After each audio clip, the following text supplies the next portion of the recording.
Ini anak guam saya, Puan Zuriati, yang mana saya namakan juga Kak Zu. Kak Zu ni telah melalui satu proses pendakwaan daripada tahun 2020, yang mana baru-baru ini pada 2023 bulan Mac bersamaan 10 hari bulan, Kak Zu telah dilepaskan ke atas semua pertuduhan. Soalan dia, apa pertuduhan yang dikenakan?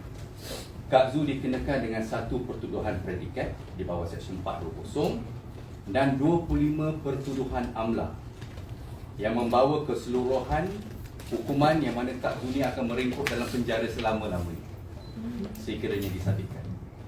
Kak Zu ni adalah seorang insurance agent yang berjaya sebelum pertuduhan itu dikenakan. Dan dalam proses perbicaraan pertuduhan semua ini, anak guam saya telah melalui satu proses yang mana beliau telah merudum dari segi ekonomi kerana kes ini. And this is the problem of all cases. Ini bukan saja kes jenayah kepada Kak Zu dan juga kes jenayah kepada orang lain. Dalam sistem perundangan, banyak sistem perundangan, masa orang tu nak kena tuduh, perbicaraan orang kes tu famous orang tu, macam artis. Tapi bila orang tu menang kes tu, yang mana dilepaskan dan dibebaskan daripada pertuduhan, hak seorang individu itu untuk menunjukkan beliau tidak bersalah tak dikemukakan. This is why Kak Zu rasa dalam tempoh 3 tahun tu beliau telah mengalami cemuhan, kejian dan beratus aliran sosial media yang mengutuk beliau. Beratus. Saya nak tengok benda tu pun saya kesian dia. Dan lepas dibebaskan, coverage media yang Kak Zu dapat adalah hanya coverage media yang beliau sendiri buat untuk diri dia. Okay, tapi this is normal. Selalunya dalam masyarakat, kalau orang tu famous, dia akan dapat publicity. Mungkin Kak Zu punya cerita ni mungkin tak begitu menarik.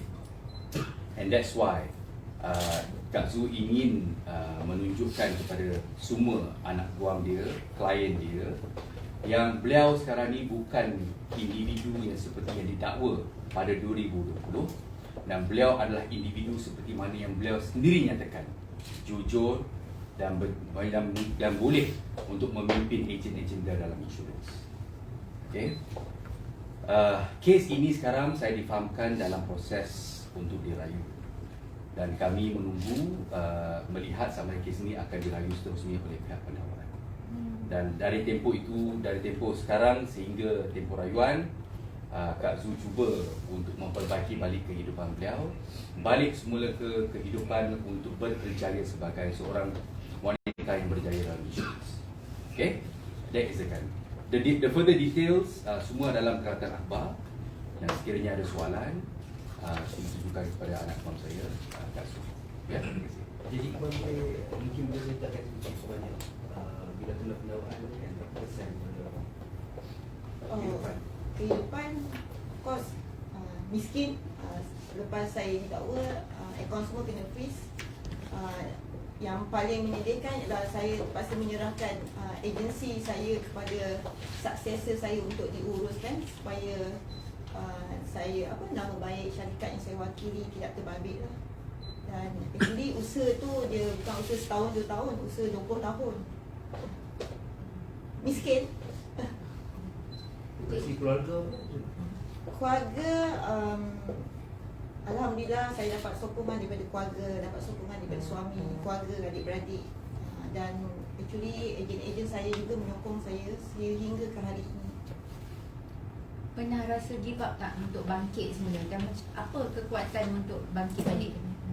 Saya dalam tempoh 3 tahun ni, saya memang ingat saya dah keluar daripada industri. Saya cuba juga beberapa bisnes lain, tapi saya tak berjaya sebab saya rasa saya hanya pandai bisnes insurans saja. Dan give up bagi saya memang nak fight kes ni.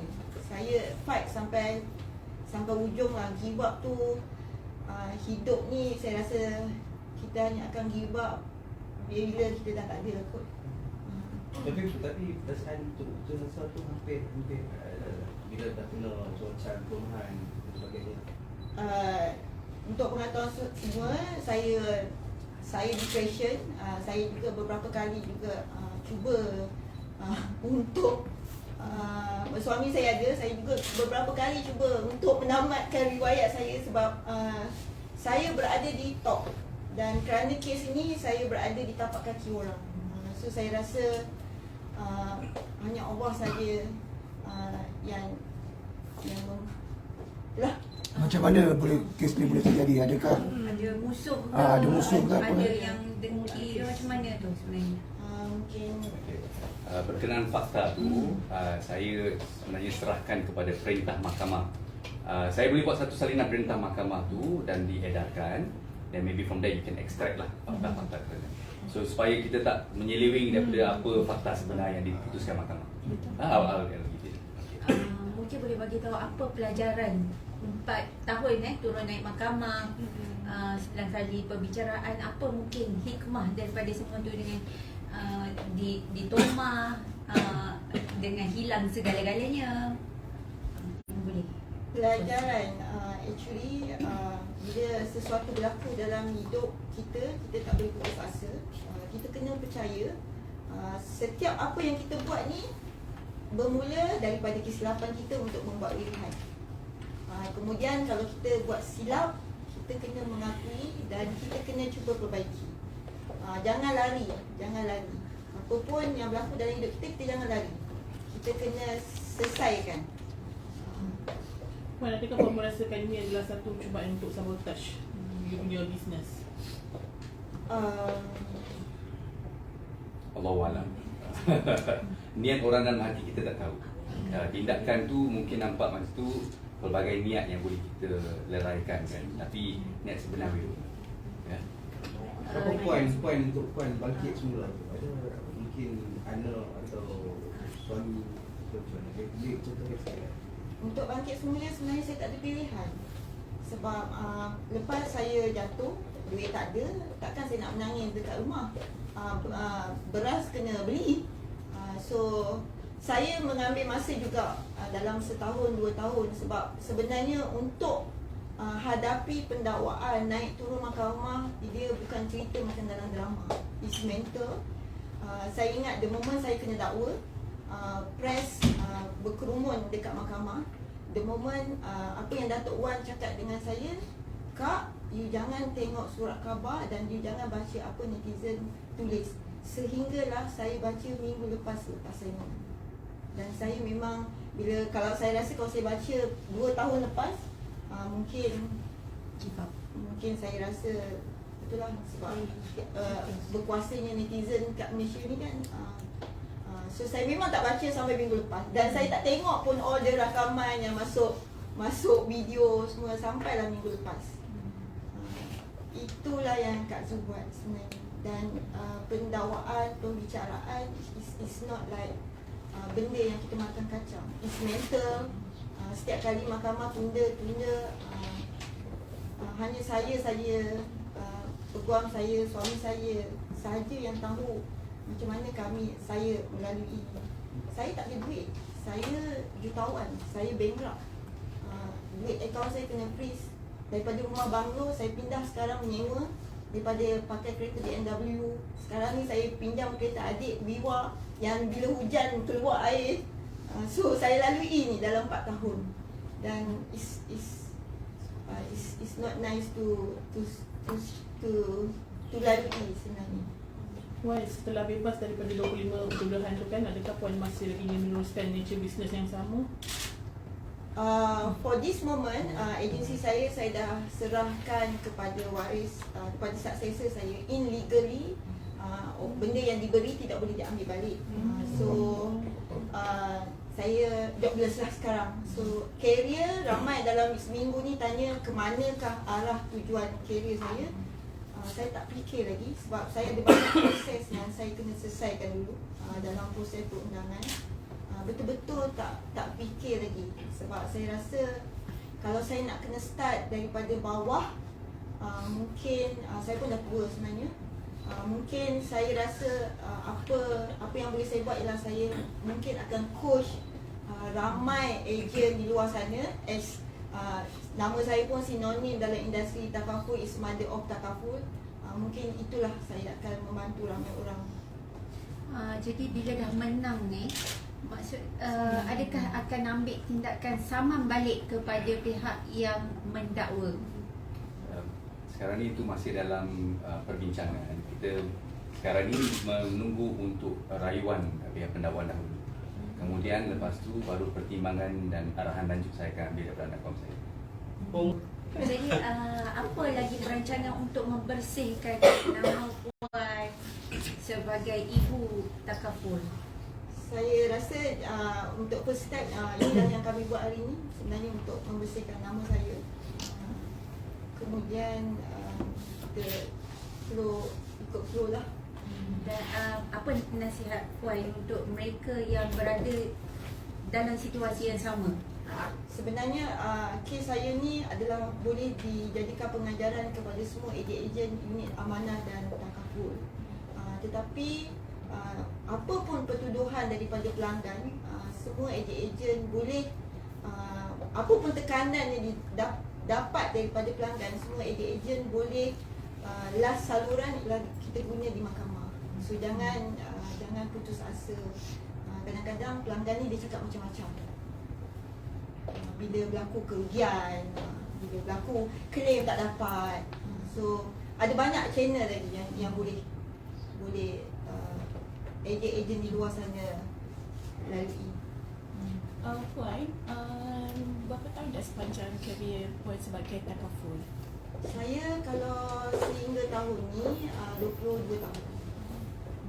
Puan, mungkin boleh Puan cerita sikit kalau ikutkan kes ni memasukkan resit pembelian 6 polisi insurans tidak wujud. Adakah bermakna sebenarnya memang polisi itu tidak wujud ataupun sebenarnya ada dan dinafikan kewujudannya atau bagaimana? Okey. Seperti mana saya tak nak sentuh sangat. Tapi dari segi apa yang fakta dalam kes ni tidak wujud polisi-polisi tersebut. Tapi saya akan serahkan again whether you can see kenapa benda tak wujud dan siapa yang dakwa benda tu wujud dan siapa yang dakwa benda tu tak wujud. So you can see then from there I think very easy understanding lah. How many pages? Ada possibility untuk plaintiff untuk merayu balik kes ni? Oh definitely. Tapi bukan plaintiff yang merayu, tapi pendakwaan yang merayu. Yang mana selalunya dan secara lazim memang pendakwa akan merayu. So saja we hope this is a special case lah. Kalau tengok balik fakta, tengok balik apa yang berlaku, agak jelas lah it should not go to rayuan. But saya faham kelaziman everything has to go through process of appeal. And we see how. Kes yang sama macam ni sebelum ni sama ke ada yang menang ke? Yang kes Amla ni? Yes. Ada. As I said, saya pernah buat kes-kes yang mana yang diambil at appeal or so forth. Kes-kes yang sebenarnya tak boleh sampai pun appeal.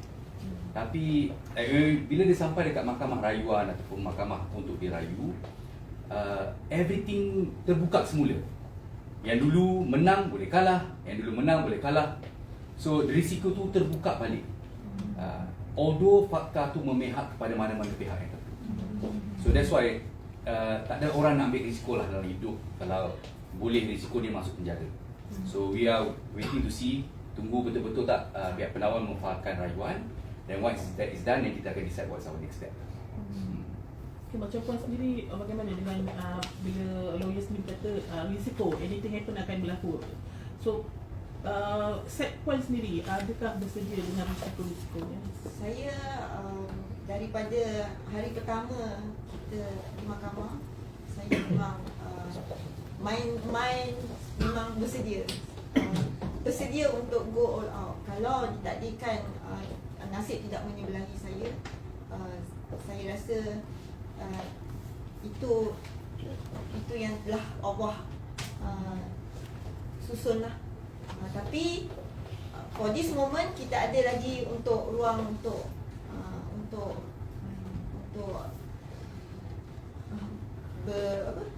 ambil tindakan untuk berjuang. Tapi saya sangat harap that habis kat sini dan saya boleh memulihkan hidup. Tapi kita tak tahu, kita ada masa semua orang mereka pendakwa pun ada mungkin kita tak tahu. Kita tunggu je lah. Sekarang status syarikat kat Puan yang sebelum ni macam mana masih beroperasi? Agensi saya masih beroperasi dan alhamdulillah masih lagi berada di dalam industri. Cuma mengajar diorang lah untuk continue diorang punya pekerjaan. Puan, selepas kes ni kan, so tadi Puan beritahu syarikat ni masih lagi berjalan seperti biasa. Tapi trust daripada orang ramai dan pelanggan yang sedia ada tu bagaimana? Alhamdulillah, sebenarnya daripada kes saya didakwa, ejen saya, agensi saya tak ada efek. Kami tetap grow, cuma kewujudan saya je lah tak ada.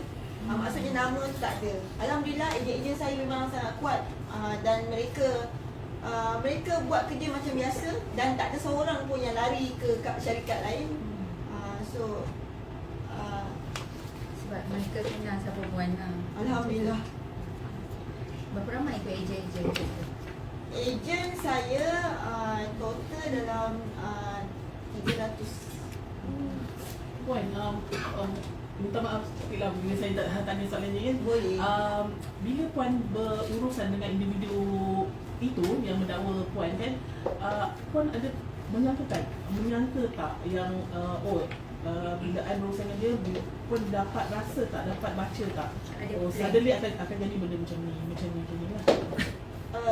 Actually daripada tahun pertama siasatan saya merasakan saya tidak akan didakwa kerana kes ni clear-cut dan klien tu tahu duit tu untuk apa. Tetapi bila setahun siasatan berlanjutan, saya dah dapat rasakan yang saya akan kena.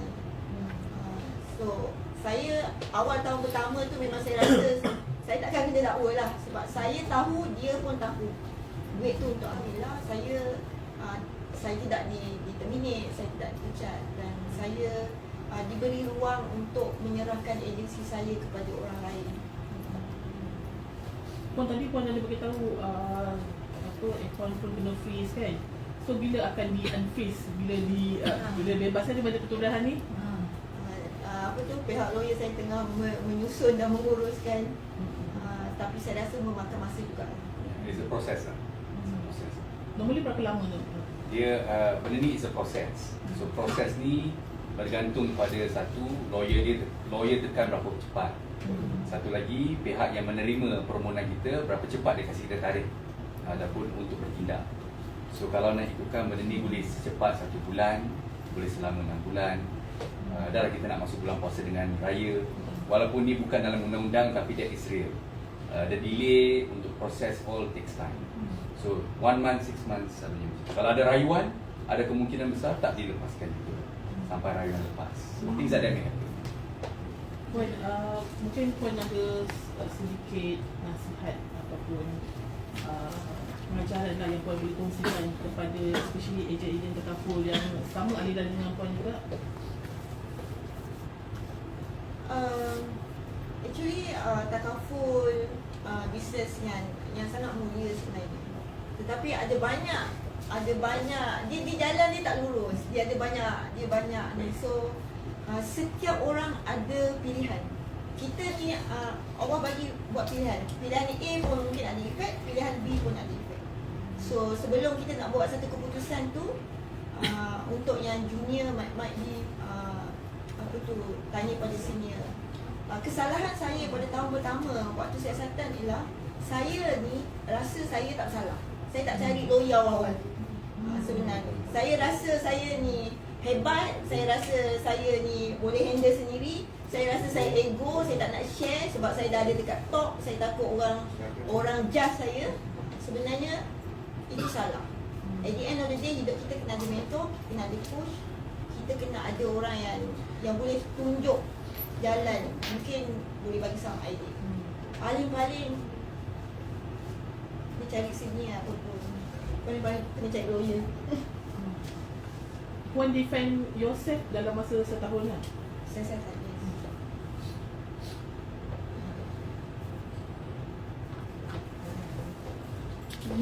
Mungkin boleh bagi tip macam mana cara nak memilih agar pilihan tu tak salah. Sebenarnya kalau kita jumpa klien, semua pilihan tak salah sebenarnya. Dah jadi klien tu mungkin baru kita tahu dia salah ke tak.